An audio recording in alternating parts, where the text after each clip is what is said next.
Hey y'all, it's me, Rini. In today's video, we're going to recap Season 4, Episode 2 of Love After Lockup. And needless to say, guys, I am really not that impressed with this season so far, this episode so far. It is just like really getting under my skin.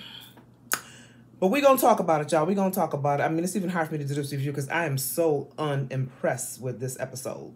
I'm just telling you, y'all. But I'll be right back at y'all.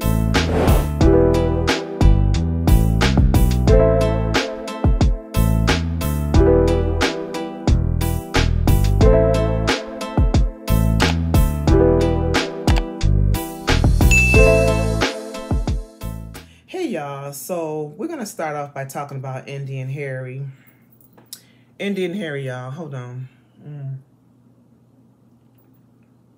So we're at the point now where Harry has been released from prison or from his halfway house. As you know, last week she went and picked him up. So on the ride home, they're all, you know, loved up and happy to see each other and whatnot.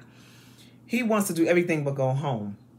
So Indy is starting to get a little bit suspicious. He doesn't want to go home. He wants to go and get something to eat. You know, he said he's been locked up, and the only thing he wants right now is a chicken sandwich and some fries. That he don't even understand why his sister and them is cooking for him, why his family even want to see him, because they didn't support him while he was in jail. So he is so unbothered. Actually, he don't even want to go home and be bothered with them. So he goes to the fast food restaurant. They get something to eat. Then he goes by the halfway house to buy all his boys some burgers, okay? Then, by the time that's done, it's 3 o'clock in the morning. The sister already then called, irritated. The other sisters and stuff then left. They felt like he was disrespectful, but he's trying to tell Indy that, you know what? They ain't never been there for me before. Now why y'all want to be there for me? So he got some unresolved issues and some anger issues going on there. So when he does finally get home, obviously the sister that he's staying with has got an attitude because it's 3 o'clock in the morning. They done cooked, prepared all this, you know, food and everything, a celebration for him to come home. He walks in, oh, nice house. Wait, what? So they have some words. He pack up, Indy pack up. They go stay in the hotel for the night. Next morning, sister calls and say, yo, you need to call your parole officer because he called. Okay, he called and wondered why you ain't called and check in. He calls his parole officer, and his parole officer told him, look, you're paroled to your sister's house because now you violated that. Now you're going to have to wear an ankle bracelet, period. So he's all upset that he got to wear an ankle bracelet and all this and that and the other guys. But that's how that ended. He already done said that, you know, Indy is the love of his life, but they're two different people because it's almost like she couldn't handle the rift between him and his sister. She all crying in the car, doing all like this. And he's like, oh, I love her, but that's going to be an issue because we're so different. Anyways, y'all, I don't know. That's Indy and Harry. I am so unimpressed, but that's their story. We're going to go on with the next couple of minutes. Chance and Taylor, guys. We're going to talk about them next. So Taylor is just this woman who I feel like she just needs validation. You know, she needs validation. She's all trying to get herself all dialed up. She wants to be perfect. Oh, I want to be perfect when I go pick him up. He's getting out a little earlier than anticipated. I didn't get a chance to clean up my house and just straighten things up, but I'm sure that he's going to overlook all of that. I just want to be perfect. Let me put my makeup on. Let me put my best outfit on. Let me just go get my man because I just need to be just so perfect for him. Girl, bye. Anywho, she goes to the jailhouse to get him. They story boring so far. She goes to the jailhouse to go get him. You know, she's waiting there for a couple of hours for him to be, you know, let out or whatever. She's in the car. She's waiting. She keeps looking. Oh, okay, is he here? 2 hours later, then she finally see him coming out. So they do their little greet thing. He gets in the car. They all kissing or whatever. And I ain't really got nothing else to say about them. She already done said that he's very controlling. So she got to kind of like check that out, you know, a little bit because he's very possessive of her and all this other stuff. So to me, like I said last week, that's a red flag when a man is that possessive over you. So we're going to see how this story progresses. But that's all I really got to say about them. He's released. She wanted to be perfect. They go in her house, and we're just going to see how things unfold. Like I said, boring. Oh, guys. Okay, so we're going to talk about Rick and Radine, y'all. So Rick is this older biker guy dating this woman that's locked up. Okay, she's supposed to be getting out in the next few days. So Rick has a roommate who's a female. They're like good friends. Okay, so they're roommates. No, she's, you know, in his eyes, not attractive to him. He's not what he is into. So it's just a strictly platonic roommate type situation. So she actually goes with him lingerie shopping for Radine with Rick. So they go to the lingerie shop, they shopping, she trying to help him pick out stuff for you know, for Radine upon her return or whatever. So during the process of them shopping, Radine calls. And she's like, they just talking a regular talk about her coming home. They're excited.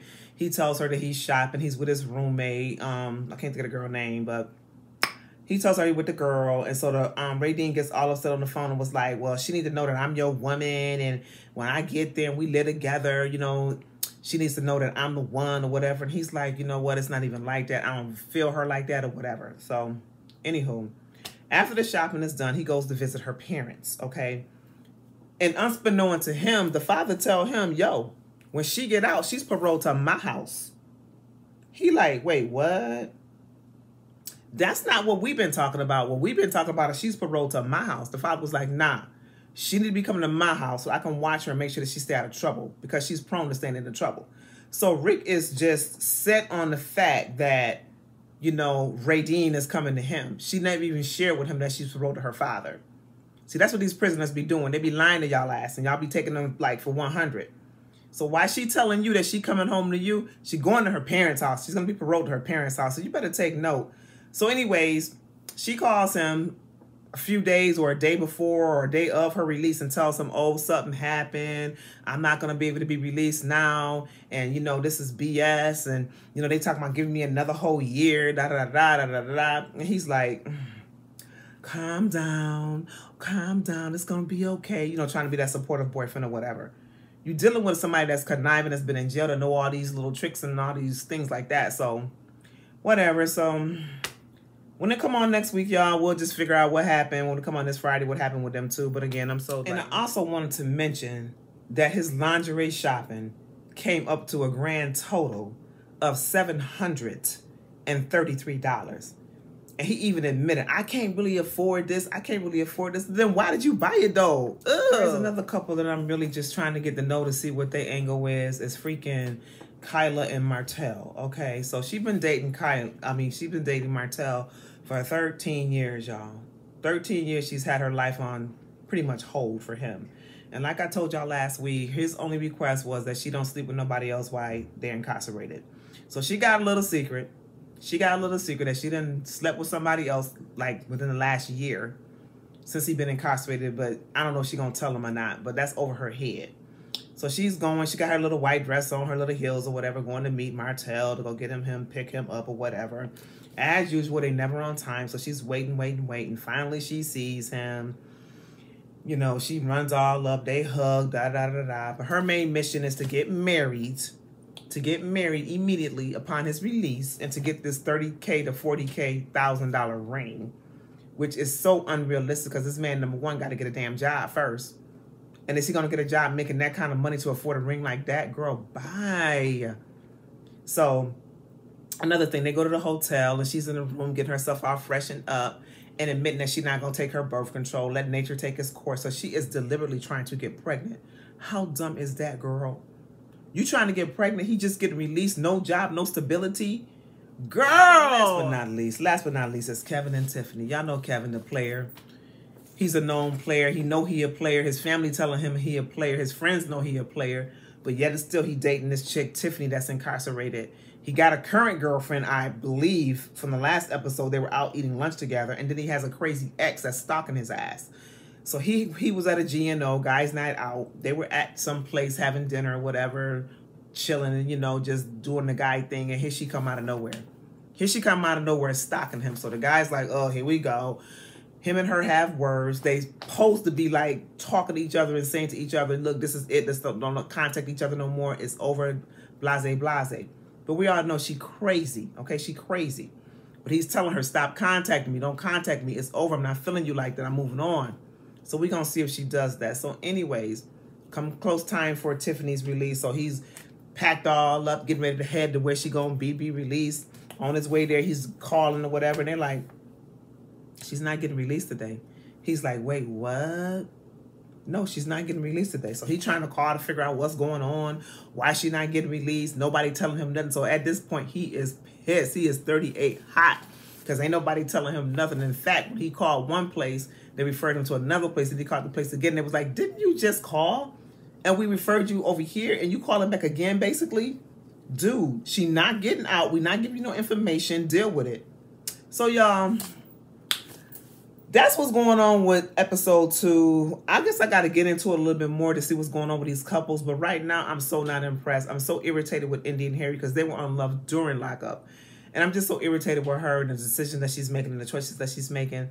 But we're going to see what happened when episode 3 comes on, guys. So make sure y'all stay tuned, subscribe to my channel, and share this video, guys. And just come on and rock with your girl, Rini, The Real with Rini. Y'all know how it is. I'll see y'all at the next video. Bye.